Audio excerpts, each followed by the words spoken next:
How's it going, guys? It's Cole with See-Through Panel. I want to apologize really quick for my sore throat. My voice sounds a little bit weird, but I'm trying to do this video anyway really quickly. It's just going to be a nice overview of The Defenders by Al Ewing and Javier Rodriguez, published by Marvel. Looks like it retails for about $16. And here's what it contains here. I haven't been reading a lot of Big 2 comics lately, but I decided to check this out because I know Al Ewing is pretty prolific at Marvel right now, and Javier Rodriguez is just incredible. As you can see, he inks himself for most of this, except for Alvaro Lopez inks him a bit in #1. Letters by Joe Caramagna, and I'm once again not going to spoil anything with what I'm saying, but I'm going to be flipping through the book, and I might spoil something just by showing you pages. So if you're worried about spoilers for this, maybe just listen or read it first and come back. This was put out between, I believe, 2021 and the beginning of 2022. It was collected fairly recently, and I'm just now getting to it. So roughly the story is about the Masked Raider, which is a character Al Ewing's bringing back, I think from the Silver Age maybe. An old character that hasn't been used. He's bringing him back for this story, and he brought him back for Marvel 1000. As you can see, these are a bunch of one-page stories that Al did in Marvel number 1000 that all relate back to the Masked Raider.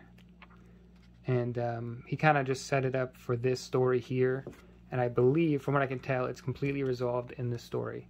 So the entire storyline of the Masked Raider is resolved here.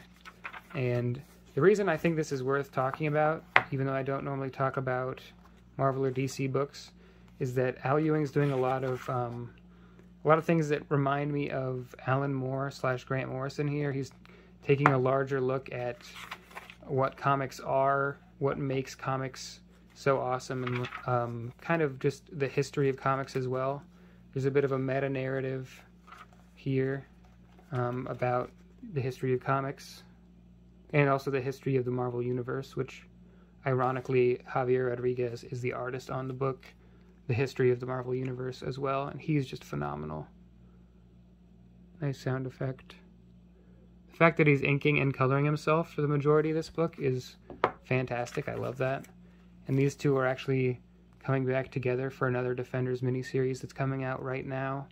2 issues of that miniseries, called Defenders Beyond, is actually out. So I haven't read any of them yet. I'll probably wait for it to be collected in trade. But I thought this was a really, really special book. It definitely would come across as weird and maybe a little bit incomprehensible for people that aren't used to the Alan Moore style of writing, where he's kind of talking in a meta tone, and some of the dialogue that the characters are delivering isn't exactly about the story. It's about comics, and it's about the art of making comics and the history of comics.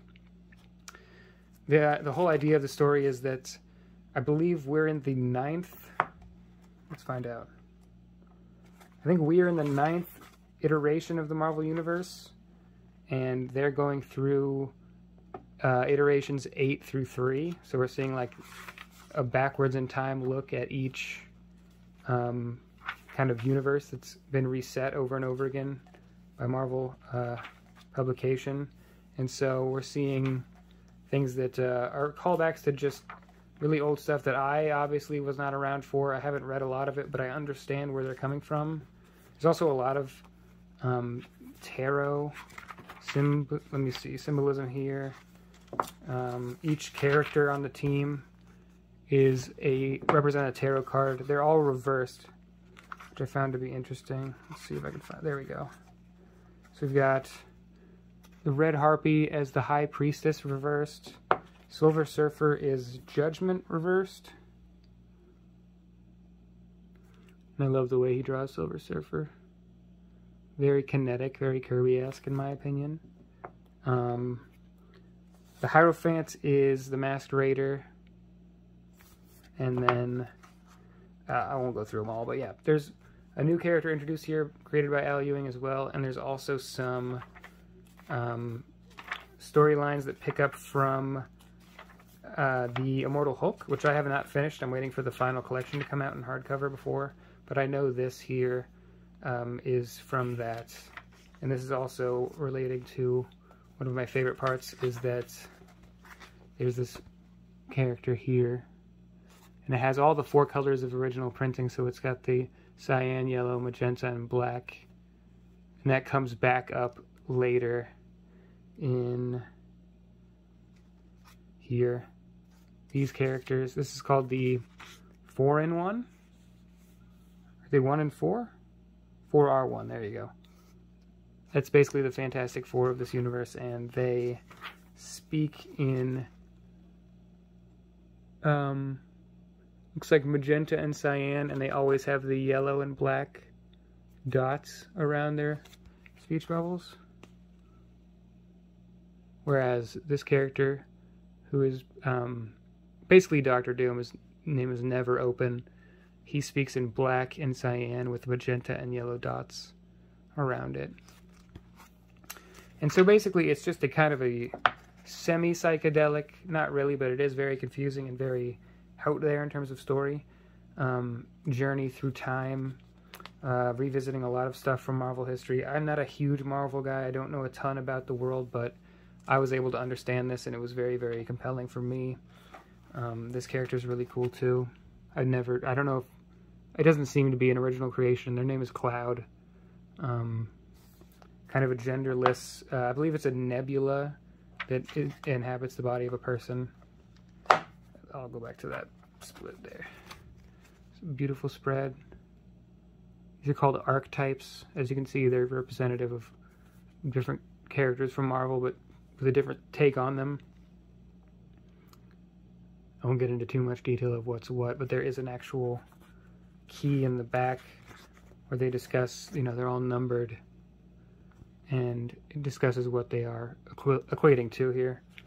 And so I really had a lot of fun with this, especially the parts in the back that were from Marvel number 1000, because it's been a while. I think that came out in 2019. It's been a minute since that came out, and I had forgotten basically what he had set up, but he sets it up very beautifully, playing once again with the 4 colors.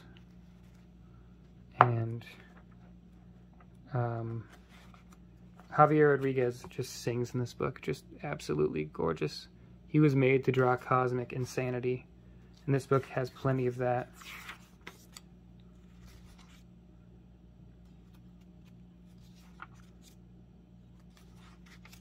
There's some of it. Also does really good title pages. Third Cosmos, the Hierophant. Fourth Cosmos, the Lovers. And each one, besides I think the first one, is going through a cosmos. So I just wanted to share this with you guys. I thought it was really well done, and it definitely exceeded my expectations for a Marvel book. I think it's a lot more intelligent than the average Marvel book.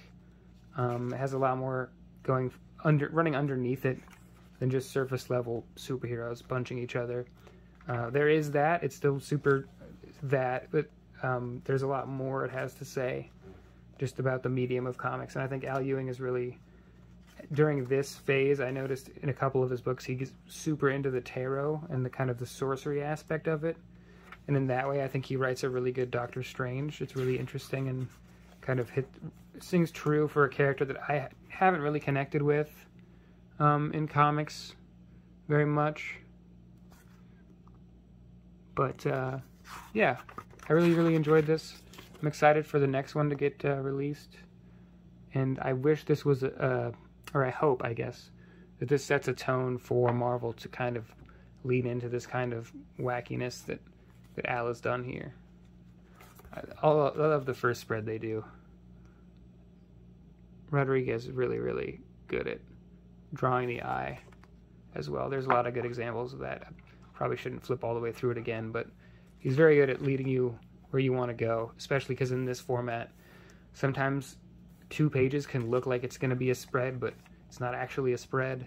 That's a problem I have sometimes, and he's good at making sure that that isn't an issue at all. But I know I've showed this before, but I love this page. Judgment upside down.